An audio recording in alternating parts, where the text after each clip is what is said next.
E eu quero então refletir com vocês sobre esse tema, tesouros ocultos.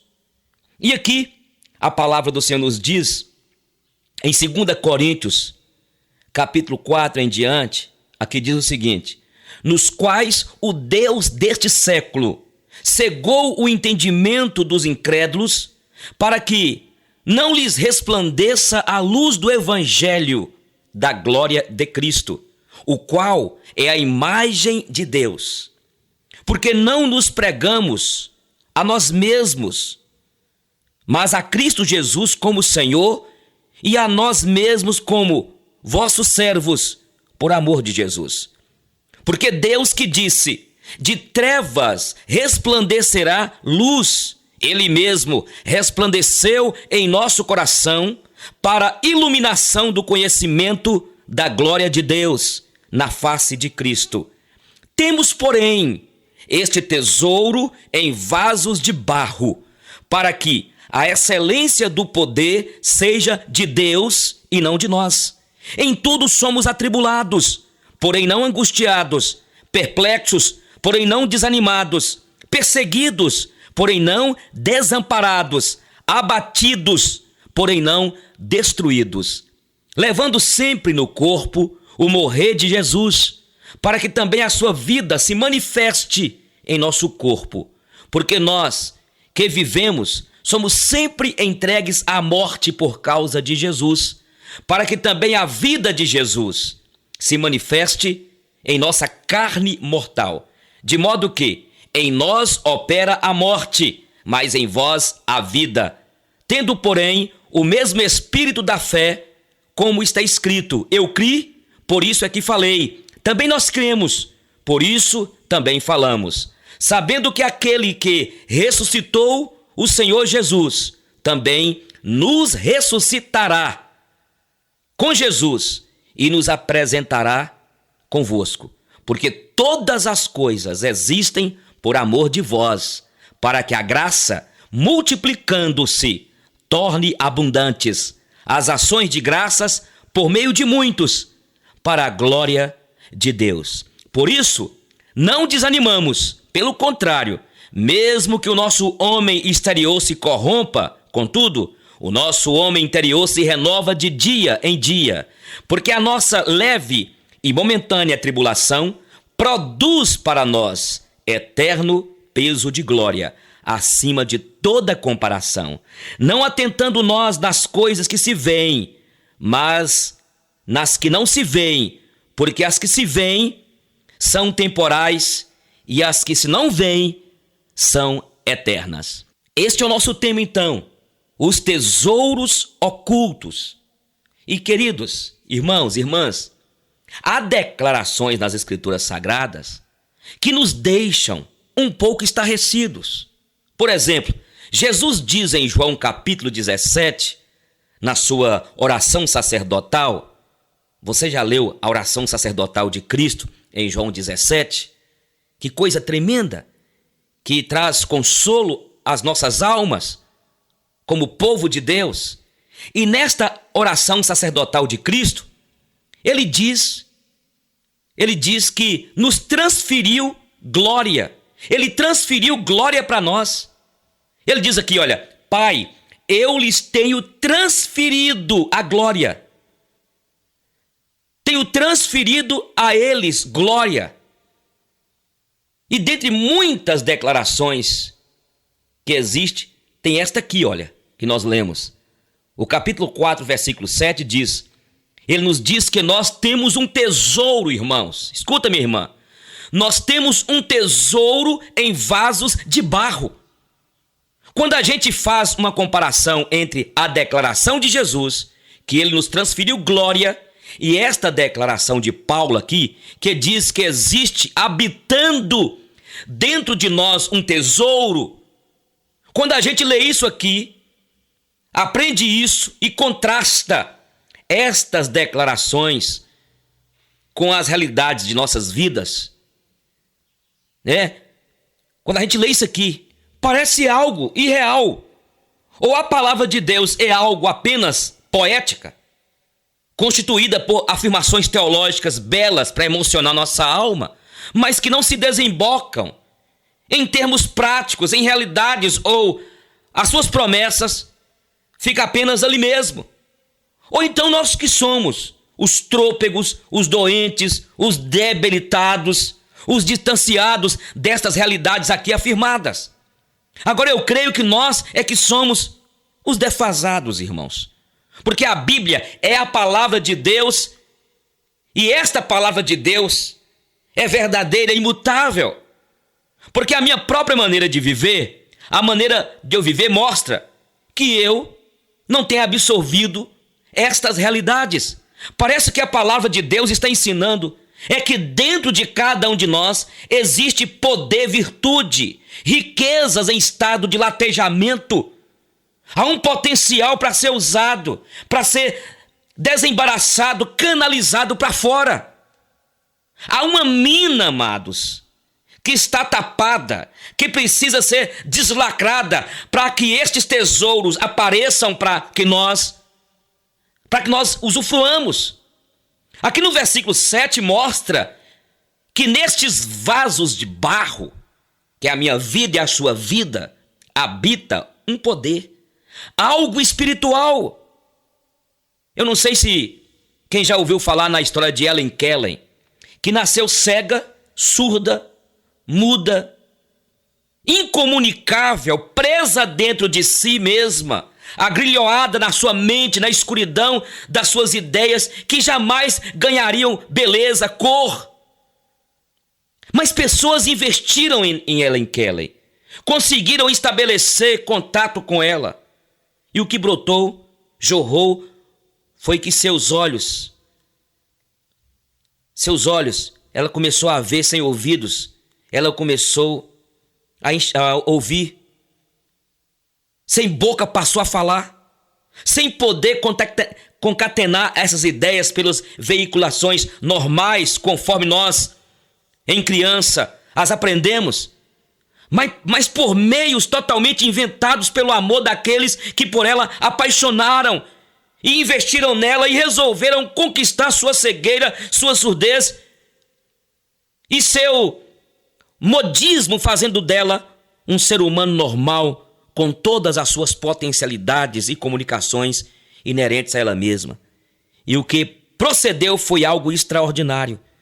Helen Keller, então, aprendeu a tocar piano, sentindo as vibrações através da língua.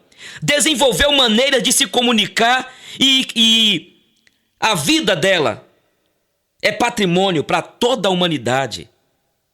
Quando nós estudamos a história de Helen Keller, quando nós vemos aí as Olimpíadas de algumas pessoas que, na verdade, têm algumas partes dos seus corpos faltando, alguns deficientes que têm superado, como Helen Keller, e mostra a história de superação de todas as dificuldades e da exploração mais profunda que existe dentro do ser humano. Outra história, Beethoven, acerca de quem se diz que a mãe foi aconselhada a abortá-lo. Se tivesse abortado Beethoven, o mundo jamais teria os sonhos maviosos que de sua alma procedera. Então escute, na vida nós vemos testemunhos, histórias de pessoas que superaram. Porque você sabe, né? Quando você tem alguma deficiência, seja visual, seja uma deficiência de algum membro que falta, há uma tendência, e nós seres humanos, somos muito fáceis de adaptar. E aí potencializa sempre outra área. Entende?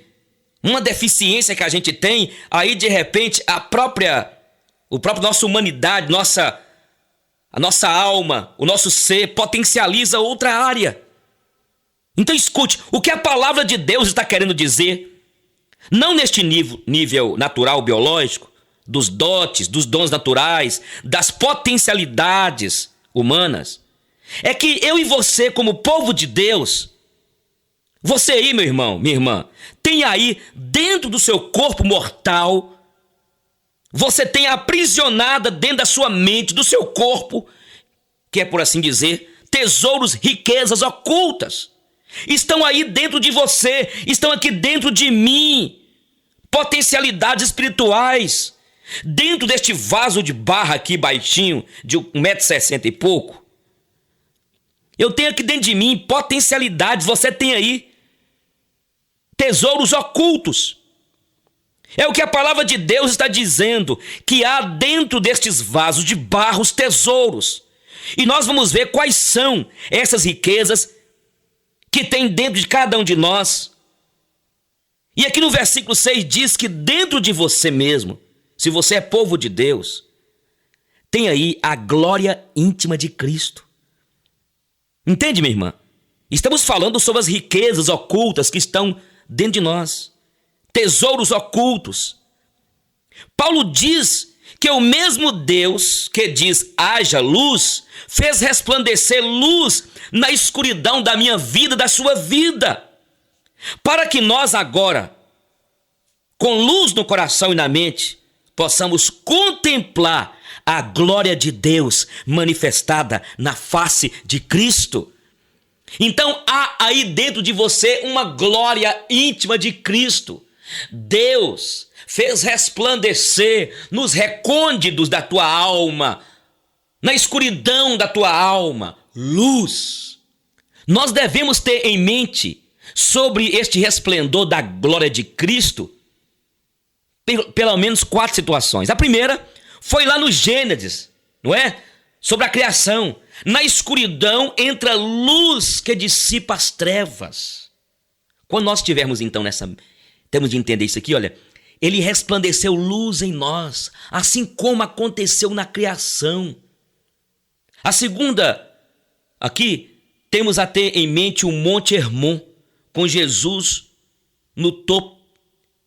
Jesus, Tiago, e ali está Pedro, e a presença de Elias e Moisés.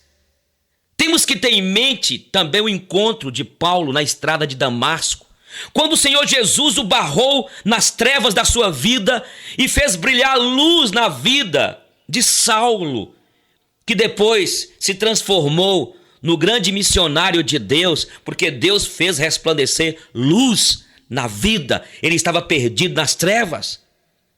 E ele descobre o conhecimento da glória de Deus na face de Cristo. O que ele está dizendo, de fato, é isso. Ele diz: temos este tesouro da glória de Cristo. Este tesouro da glória de Cristo, que infunde dentro de cada um de nós quando fomos convertidos, foi colocado dentro de cada um de nós. Nós temos, meus irmãos e irmãs, uma transfiguração existencial. Nós temos um Monte Hermon no nosso coração, uma estrada de Damasco. Você tem a criação de novo, luz chegando na escuridão da tua alma, da tua vida. Você tem a glória de Deus prevalecendo sobre o caos da sua história, da sua vida, dos seus relacionamentos que estão aí, talvez conturbados, a luz vindo.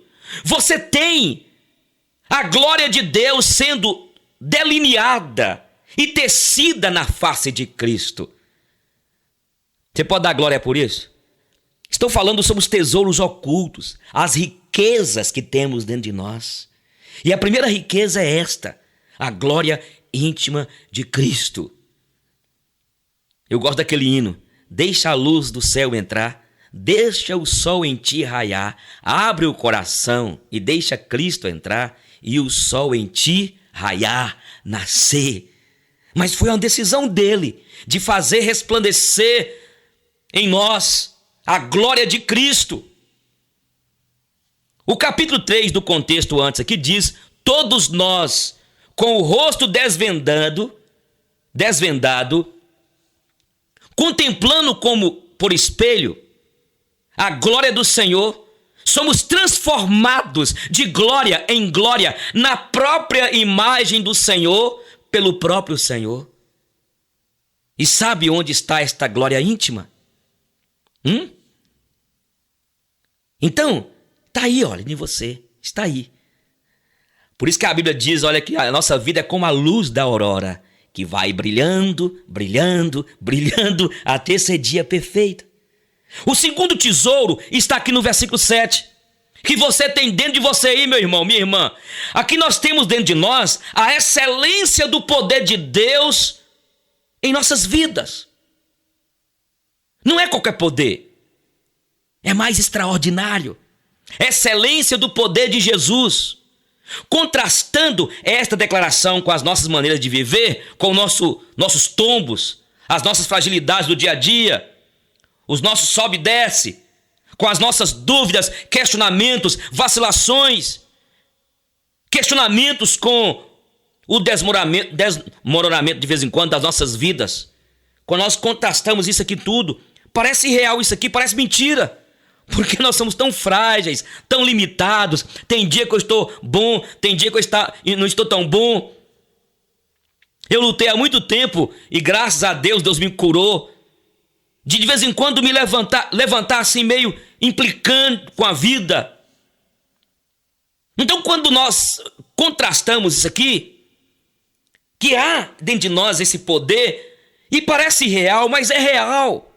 Veja que nós temos dentro de nós a excelência do poder, minha gente. Sabe qual é esta excelência deste poder? Efésios capítulo 1, versículo 19. É interessante o que diz aqui. Olha o que é. Porque é desejo de Deus que conheçamos qual é a suprema grandeza do seu poder para com os que cremos. Ele não quer que você conheça um poder qualquer, mas sim a suprema grandeza do seu poder. São superlativos superabundando, sabe? Superabundando. Suprema grandeza do seu poder para com os que cremos, segundo a eficácia da força do seu poder. É o que diz aqui a Bíblia em Efésios. Veja para você ver que tanto de redundância. Aqui fala eficácia. A palavra eficácia já é uma palavra para força. Da força e do seu poder. Qual é este poder? É o poder que ele exerceu em Cristo Jesus, ressuscitando Jesus de entre os mortos e fazendo assentar à direita nas regiões celestiais, acima de todo principado e potestade e poder e domínio e de todo nome que possa referir, nem só no presente século e sim no vindouro. É este poder que está dentro de mim e de você. O que Paulo está dizendo é que este poder que habita dentro de mim e de você, Deus quer que seja liberado e que manifestemos este poder. É o poder que, quando Jesus estava morto no túmulo, pervadiu o corpo de Jesus, glorificou o seu corpo e o ergueu glorificado da tumba para sempre. Ele diz que este poder está à minha disposição e à sua disposição. Nós somos fracos. E eu me reconheço de vez em quando, mas aqui está, é promessa. Eu quero este poder, você quer? Que ele possa exalar. Nós não podemos imaginar que a palavra de Deus faça uma afirmação desta para ficar vazia. O mesmo poder que foi usado para ressuscitar Jesus da morte. Se ele quer que eu use, é porque podemos usá-lo. Entende? Ele está dentro de você e precisa ser liberado. Esta é a segunda riqueza, esse tesouro, o poder. Terceira riqueza, terceiro tesouro que existe aí dentro de você e de mim. Ele diz que ele colocou a vida de Cristo em nosso corpo. O versículo 10 aqui diz, aqui está dizendo, a vida de Jesus se manifesta em nosso corpo mortal. Aqui afirma que é na nossa carne mortal. Como que traduz essa vida de Jesus em nós? Nós muitas vezes pensamos numa realidade transcendental. Como é que traduz isso de maneira concreta, palpável, sabe? Historiável. Em primeiro lugar, ela tem que gerar maior qualidade existencial. No momento, ela cresce, ela dissipa de todas as depressões patológicas dentro de nós. Em segundo lugar, ela tem que manifestar pureza comportamental. Tem que ter pureza. Em terceiro lugar, tem que gerar estilo comportamental, desinstalado à maneira de Jesus, compassivo, cheio de amor. A palavra de Deus diz que isso existe em você, está aí neste vaso de barro. Se você é de Jesus, esta vida está aí neste vaso de barro. Entende? Em quarto lugar, habita em nós uma glória imbatível no fato da glorificação. O versículo 13 e 14 aqui é o que diz: tendo, porém, o mesmo espírito da fé, como está escrito, eu criei, por isso é que falei. Também nós cremos, por isso é que falamos. Falamos o quê? Sabendo o quê? Que aquele que ressuscitou a Jesus também nos ressuscitará com Jesus e nos apresentará convosco. As nossas doutrinas cristãs quase sempre são realidades de prateleiras de livros teológicos, mas que não gestam em nós realidades espirituais benéficas. Quando nós pensamos no fato que um dia Jesus vai voltar, que todos nós vivos seremos transformados em corpos incorruptíveis, e que os mortos também serão transformados em corpos incorruptíveis, iremos juntos ao encontro do Senhor nos ares. A nossa tendência com o passar dos anos sabe o quê? Com o passar dos anos, é transformar isso em termos de confissão apenas teológica, mas não numa realidade que já tem implicações em minha vida hoje. E isso não será apenas um fato. Deus deseja que isso já seja hoje para mim e para você um fator de poder espiritual. Paulo está dizendo que se dentro de mim e de você habita essa fé, esta certeza de que iremos morar para sempre com Deus, iremos ao encontro do Senhor, sermos glorificados, semelhantes a Ele. Esta certeza é um tesouro que muda nossa maneira de viver, que altera nossa maneira de ver a vida. Gera em nós, irmãos, algumas coisas. Primeiro, gera em nós consolo. É o que a Bíblia diz em Tessalonicenses 4,13. É que gera em nós o quê? Consolo. Temos de ser consolados. Gera esperança. Então por que essa ansiedade? Por que esse desespero, minha irmã? Porque muitos de nós vivemos tão aí, cabisbaixos. Qualquer coisa nos atormenta, nos tira a noite de sono, sendo que nós temos um tesouro dentro de nós, que é a esperança da vida eterna. Temos a certeza que um dia seremos transformados num corpo de glória. Em meio a essa crise que vivemos no Brasil, em meio a toda esse desespero, nós temos um tesouro dentro de nós, irmãos. Temos um tesouro que nos consola, que gera em nós esperança. Bendita esperança é o que Pedro diz. E isso tem de gerar em mim, sabe o quê? Pureza. Pureza. Escute. É preciso você ter pureza na tua vida, você que espera o Senhor. Se você espera o Senhor, então você vive na santidade. Gera em você um genuíno espírito de santidade. É aquilo que a Bíblia diz, que o puro continua a purificar-se, mas o impuro continua na impureza. Então escute, habita neste corpo mortal. É a certeza de que eu e você somos co-herdeiros do cosmos. Sabia que você é dono do cosmos? Você é co-herdeiro com Cristo? É o que a Bíblia diz em Hebreus 1, 2 e 3. Que Jesus é o herdeiro do cosmos e nós somos co-herdeiros com Ele. Em Romanos 8 fala que eu e você somos co-herdeiros. Tudo que Ele herdou, tudo que Jesus possui, o Pai lhe deu tudo. Nós somos então co-herdeiros com Ele.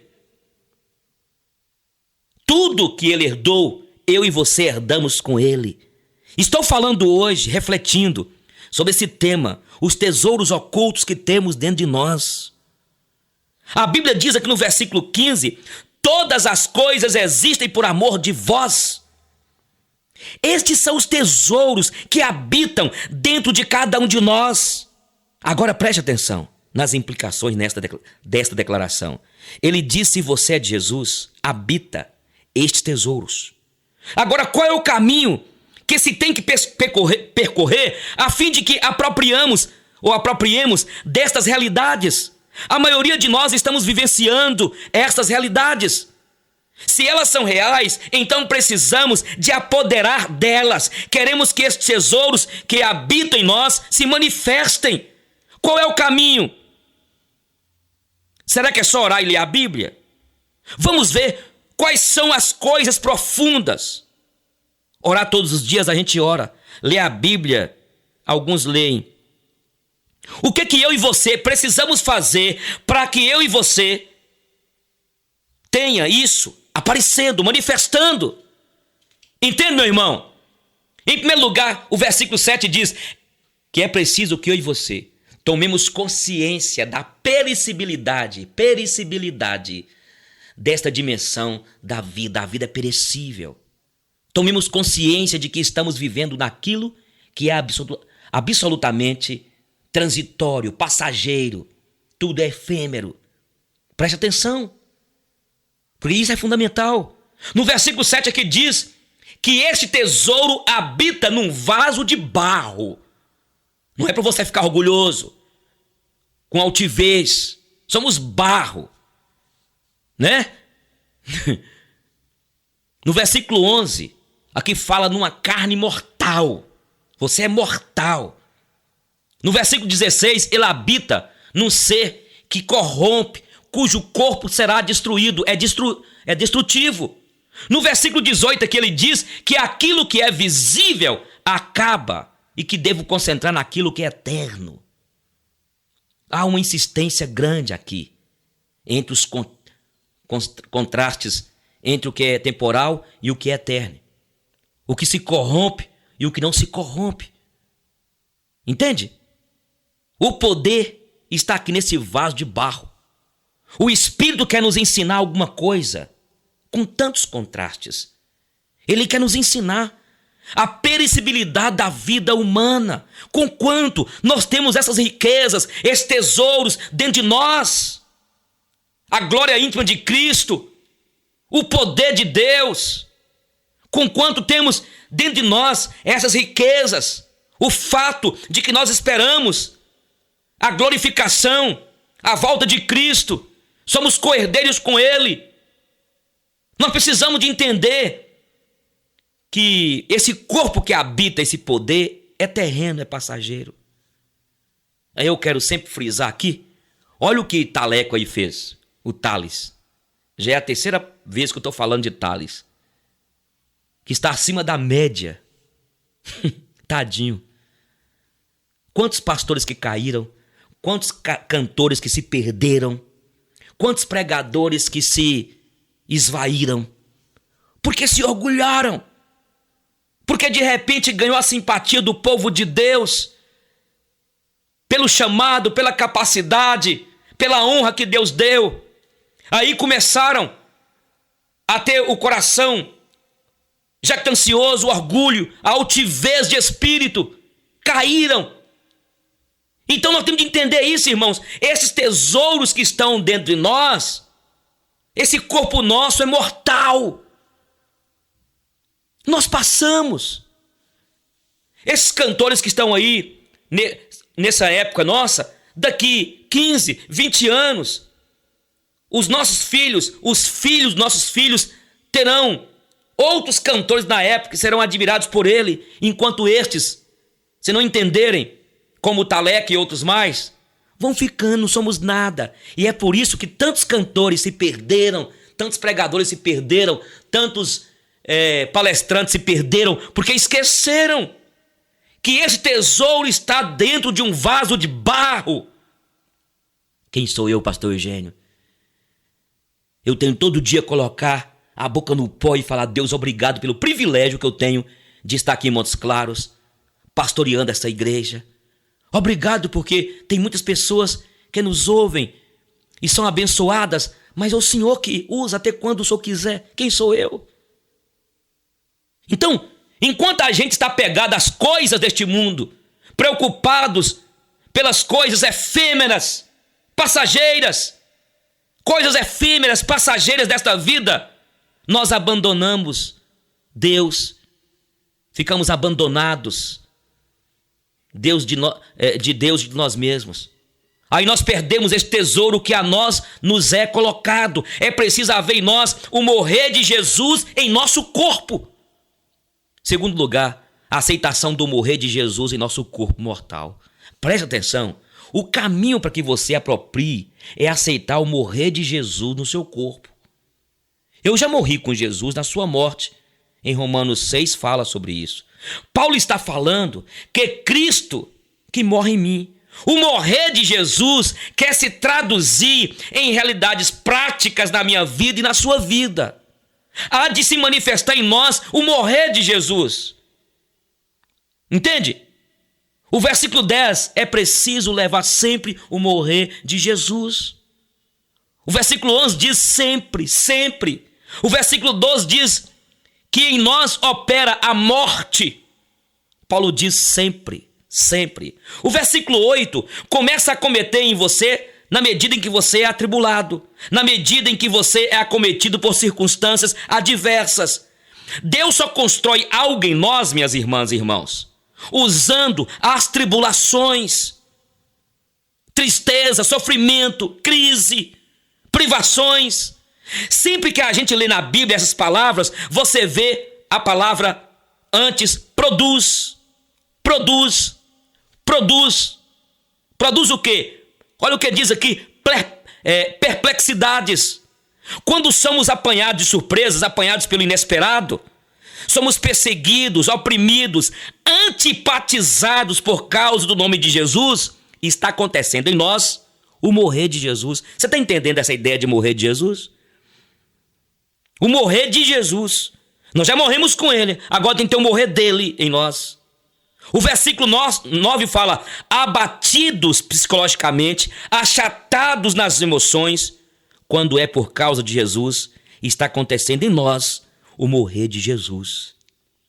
Então você que está me ouvindo, você que clicou aqui nessa conta no YouTube, ei querido, escute querido, quem sabe você está achatada nas suas emoções, abatida psicologicamente, mas está manifestando em você aí o poder e acontecendo em você o morrer de Jesus. No versículo 10 ele diz, levando sempre o morrer de Jesus para que a nossa vida se manifeste em nosso corpo. A tribulação acaba com a segurança. As perplexidades destroem os nossos planos. A perseguição acaba com a nossa tranquilidade e respeito. O abatimento destrói a nossa presunção. Depois de tudo isso, acontece o que sobra, o que vai restar é a vida de Jesus em nós. Porque Deus quer que nós pareçamos com o nosso Salvador. Deus quer que nós sejamos como Ele. Em terceiro lugar, para que trilhemos este caminho da apropriação, é preciso colocar a nossa vida sobre a graça que se multiplica. O versículo 15 nos fala a respeito desta multiplicação da graça de Deus. A graça de Deus se multiplica quando você está andando neste processo. A graça de Deus se multiplica quando dependemos de Deus para ser ou fazer qualquer coisa. Ela se multiplica quando eu aprendo a crer que os espaços vazios Deus pode e quer preencher. Quando eu entendo que o nada é substancial, é essencial para Deus fazer algo em mim. Quando eu aprendo que o nada, Ele faz algo, aí tudo muda. Você apropria quando você aprende o espírito de ações de graça. Abundantes ações de graça, diz aqui. O texto aqui está cheio de adversativas da gratidão. Paulo diz aqui, atribulados, porém não angustiados, perplexos, porém não desanimados, perseguidos, porém não desamparados, abatidos, porém não destruídos, corroídos, porém, por dentro, renovados. O versículo 17 aqui diz, afligidos, mas com certeza de sermos glorificados. Quando nós entendemos isso, quando nós nos enchemos com este espírito de gratidão, Este tesouro, minha irmã, meu irmão, começa a ser manifestado. Este tesouro está dentro de cada um de nós.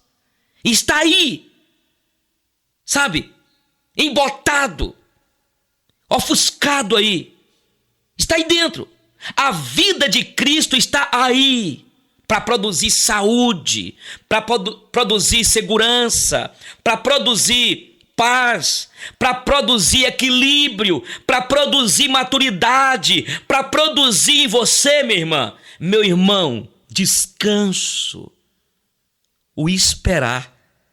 Esta fé está aí para ser aberta, deslacrada, solta. Você é coerdeiro. Você, meu irmão, é coerdeiro. Ei, minha irmã, você é coerdeira. Na vida de muitas pessoas, muitos não têm apropriado disso. Tem gente vivendo numa derrota tremenda. Outros já têm se apropriado em parte dele. Estamos sendo desafiados pelo Senhor a apropriarmos, sabe, dessas riquezas que o Senhor fez habitar em nós. Eu quero orar por você. Estou terminando essa reflexão. Nós falamos hoje sobre os tesouros ocultos que estão dentro de cada um de nós, povo de Deus. Você tem aí a glória íntima de Cristo dentro de você. Já houve o resplandecer da luminosidade, da glória de Deus em você. Em 2 Coríntios capítulo 4, versículo 4 diz que o Deus deste século cegou o entendimento dos homens para que não lhes resplandeça a luz do Evangelho.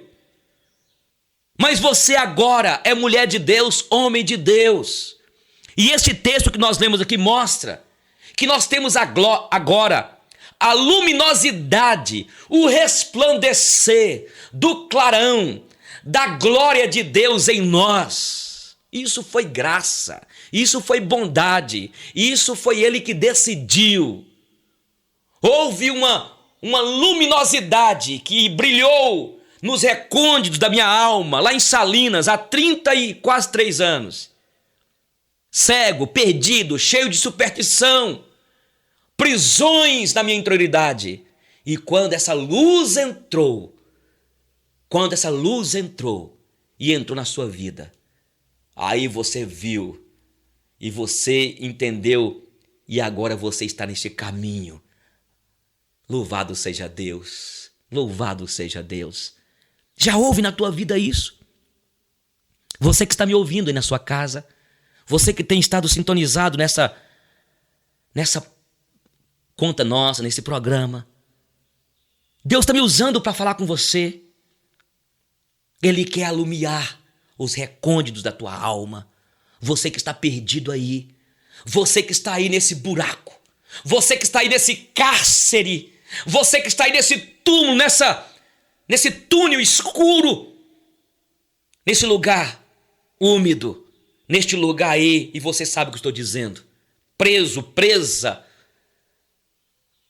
Nesta superstição, preso com esses seus traumas.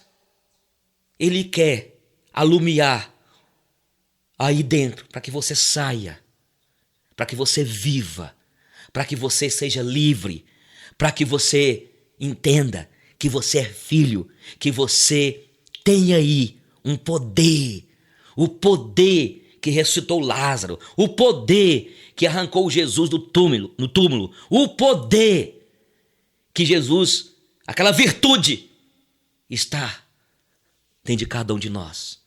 Neste vaso de barro, não é para ser vaidoso. Nós temos também, agora, tudo que existe por amor de nós. Nós somos co-herdeiros com Cristo. Você sabia que tudo que existe, sabia que agora os cientistas descobriram um planeta irmão gêmeo da Terra? Interessante. 5 vezes maior do que a Terra, você viu? E o pessoal está pensando, gente, será que lá não tem ser humano? Será que lá não tem vida? Os cientistas estão aí vendo. Assim, se lá não tem vida, né? Ser vivo lá. é o irmão gêmeo da terra. Você sabia quem é dono daquilo? Somos nós.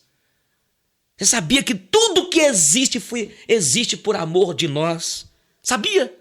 Você sabia que o Deus que nos criou, a imagem e semelhança dele, ele fez tudo para nós? Por causa do pecado, nós não temos usufruído. Você que está vivendo aí de aluguel, você que tem que estar pagando por mês a casa, o apartamento que você pagou, você que está sofrendo aí, trabalhando igual um condenado, igual uma condenada. Vai haver um dia em que nós iremos tomar posse de tudo que é nosso. A Bíblia diz que haverá um novo céu e uma nova terra. Tudo perfeito. Está aqui dentro de nós essa certeza. Esse tesouro foi colocado aqui dentro de nós, olha, dentro de mim e de você. Eu tenho certeza, eu tenho fé. A fé é a certeza das coisas que se esperam e convicção de fatos que não se veem. Eu espero uma nova terra e um novo céu. Eu espero ser transformado em um corpo incorruptível. Eu espero ser semelhante a Jesus. Eu tenho certeza, isso é fé. Convicção de fatos que não se veem. Eu tenho convicção da vinda, do arrebatamento da igreja. Eu tenho convicção que um dia o bispo das nossas almas assumirá tudo e será um só pastor, um só rebanho, e estaremos para sempre com ele. Isso é fé. E esta fé, nesta fé daí, anda com fé que eu vou, que a fé não costuma falhar. Não é a fé que as pessoas põem fé até mesmo no animal. Não é esta fé que as pessoas colocam aí, até mesmo confiando no carro que é turbinado, numa moto de 1.200 cilindradas, não sei. É uma fé que Deus colocou em nós. E eu diria, não é humana. É esta fé. Além, existe aí, está em estado de ebulição na tua alma, no teu corpo. Está aí esses tesouros. Pai, muito obrigado, porque nós temos esses tesouros. Eu quero te agradecer pelo privilégio que eu tenho, que minhas irmãs e irmãos que estão me ouvindo têm, tiveram e têm, de ter o Senhor como Pai, de termos dentro de nós esta glória íntima de Cristo.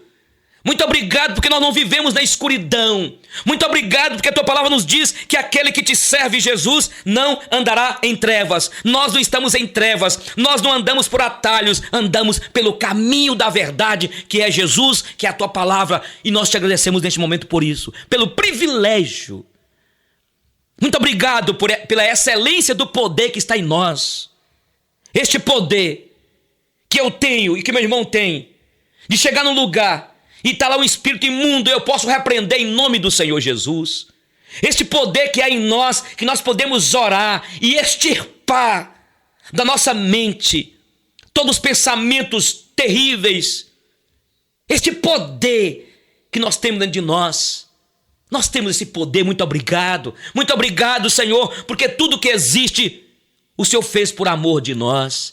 E eu te agradeço também, porque apesar do pecado, apesar de vivermos no mundo em juízo, meu Pai, o Senhor mantém a tua aliança, a tua fidelidade. O Senhor continua todos os dias renovando em nós as tuas misericórdias. O Senhor continua todo dia, sustentando a humanidade.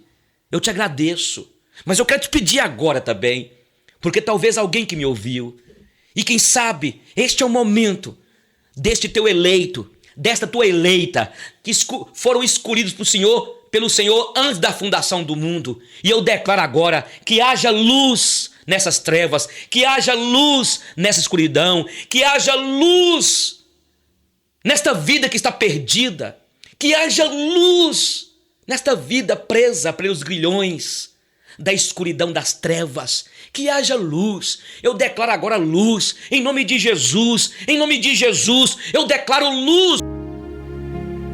Algumas pessoas entram em nossa vida. Por que as pessoas entram em nossa vida? Pessoas entram na sua vida por uma razão, uma estação ou uma vida inteira.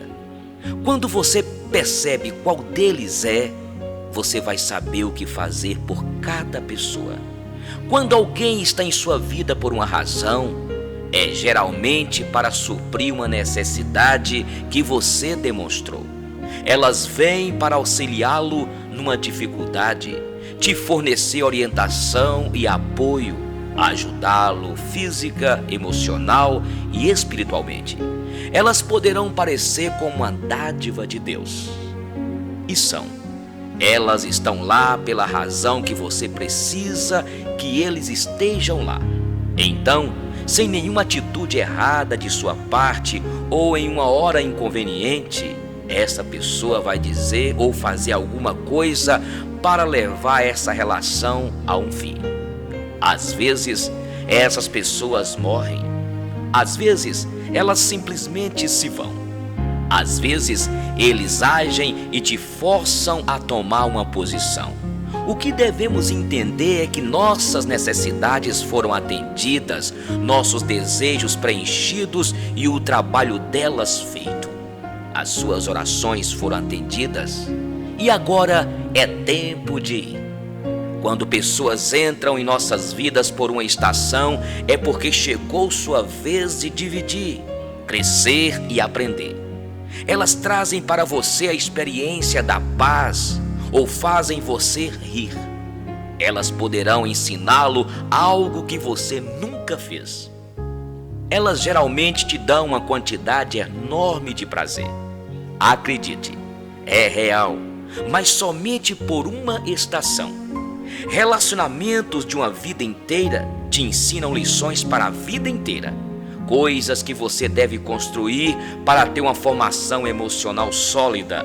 Sua tarefa é aceitar a lição, amar a pessoa e colocar o que você aprendeu em uso em todos os outros relacionamentos e áreas de sua vida. É dito que o amor é cego, mas a amizade é clarividente. Obrigado por ser parte da minha vida. Pare aqui e simplesmente sorria. Trabalhe como se você não precisasse do dinheiro. Ame como se você nunca tivesse sido magoado. E dance como se ninguém estivesse te observando. O maior risco da vida é não fazer nada. A triste história de um médico. Num determinado hospital público, chegou um paciente em estado grave. As enfermeiras correram para ver o paciente e, após a verificação, perceberam que o estado daquele jovem de 21 anos era algo desesperador e precisava urgentemente de um auxílio médico. Então a enfermeira plantonista correu e foi à sala do médico e, ao chegar, disse: Doutor, há um jovem garoto. Ele acaba de dar entrada aqui no hospital em estado grave. Por favor, venha depressa atendê-lo. Então o médico disse a ela: Calma, essas coisas acontecem todos os dias. Eu vou terminar de comer a minha pizza e daqui a pouco vou atender. A enfermeira indagou: Mas doutor, o caso é gravíssimo e o rapaz pode morrer. Calma, enfermeira. Leve ele à UTI e me aguarde lá. Então a enfermeira começou a chorar e foi correndo prestar os devidos socorros àquele jovem. Se passaram quase 30 minutos até que o médico chegou na UTI. E ao chegar, a enfermeira estava chorando, olhando para o paciente que já estava coberto com aquele lençol branco, porque acabara de falecer por não ter tido socorro médico. O médico imediatamente correu para ver o garoto e, para sua surpresa, ao puxar o lençol branco, quase desmaiou, porque aquele garoto, ao qual ele demorou para atender, era o próprio filho. Neste momento, o médico gritou e chorou, ajoelhando no chão e pedindo perdão a Deus e ao seu filho.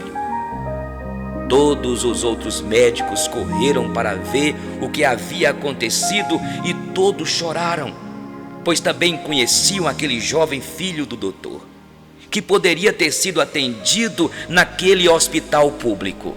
O que o doutor não sabia é que mesmo ele e sua família, tendo um plano de saúde o mais caro, nunca imaginou que um dia um dos seus poderia ser atendido no Hospital do Povo. A partir deste dia, este médico prometeu ser o melhor, fazer o melhor e atender cada paciente como se fosse alguém de sua família. Logicamente, este remorso será para sempre irreversível. Pense nisso. Não deixe para daqui a pouco o que você pode fazer agora, neste momento. Seja melhor na sua vida profissional, sentimental, material. Não perca tempo, porque o tempo é precioso. Construa sonhos, ainda que pareçam ser impossível aos seus olhos. Acredite na sua capacidade, para não sentir na velhice a dor de não ter consigo realizar seus sonhos na juventude.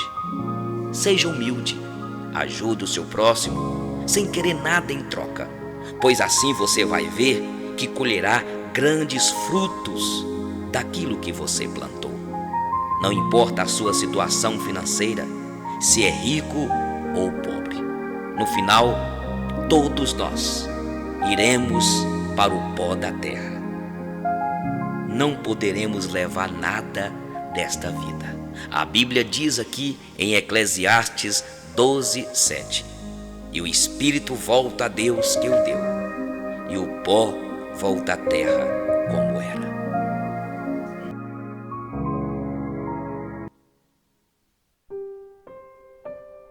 Um médico entrou no hospital com pressa depois de ser chamado a uma cirurgia de emergência. Ele respondeu ao chamado o mais rápido possível.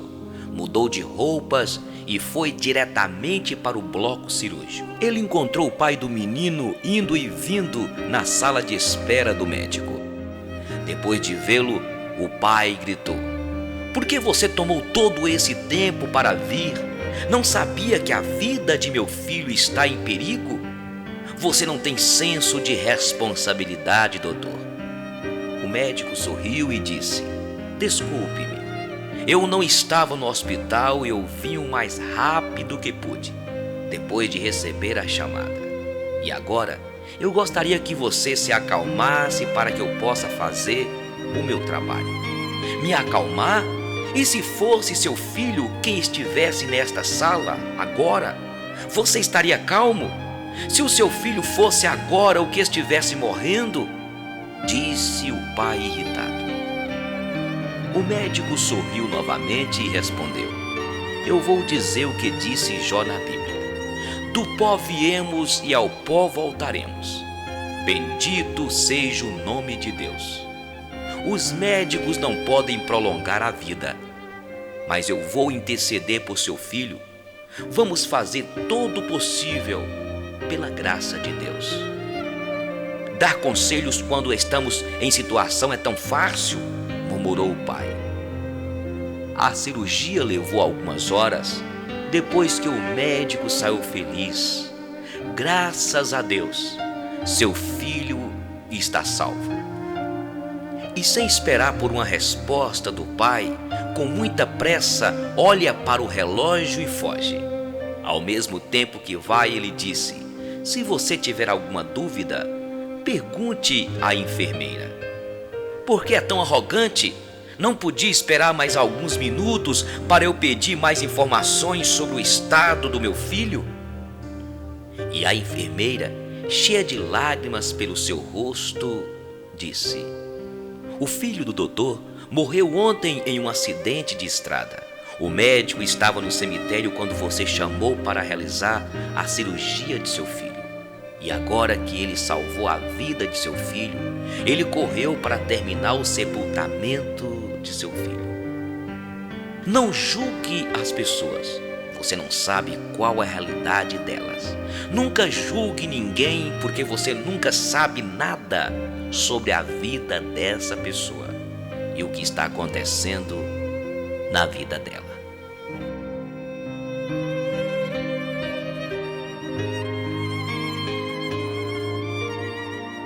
Mentes grandes discutem ideias. Mentes medianas discutem eventos e fatos. Mentes pequenas discutem pessoas. Não podemos crer na total transparência das pessoas. É preciso aceitar que os outros têm segredos e regiões de solidão. A maior prova de amor é manter-se à distância e não forçar a entrada. Deus dá alimento a todos os pássaros, mas não os joga no ninho.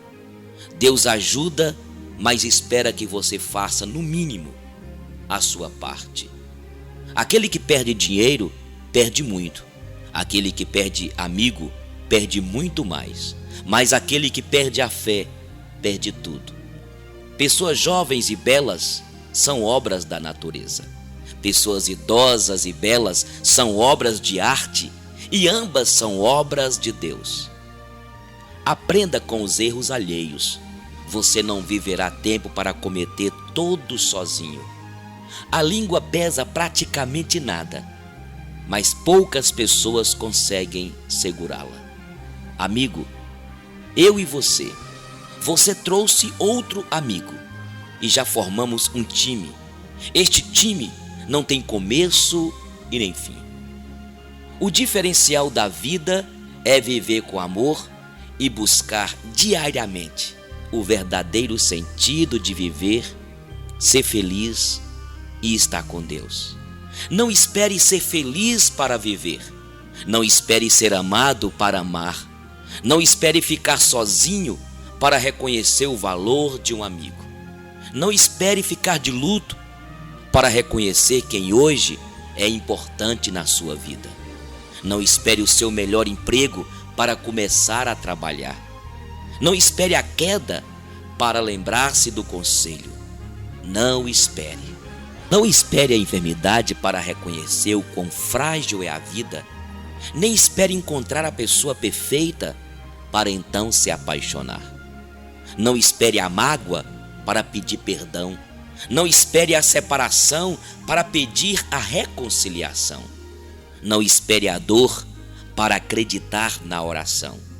Não espere elogios para acreditar em si mesmo. Não espere. Não espere o tempo para servir. Não espere que o outro tome a iniciativa se você foi o culpado. Não espere ouvir "eu te amo" para ouvir "eu também". Não espere ter dinheiro aos montes para então contribuir. Não espere o dia da sua morte para então amar a vida. Então, o que você está esperando?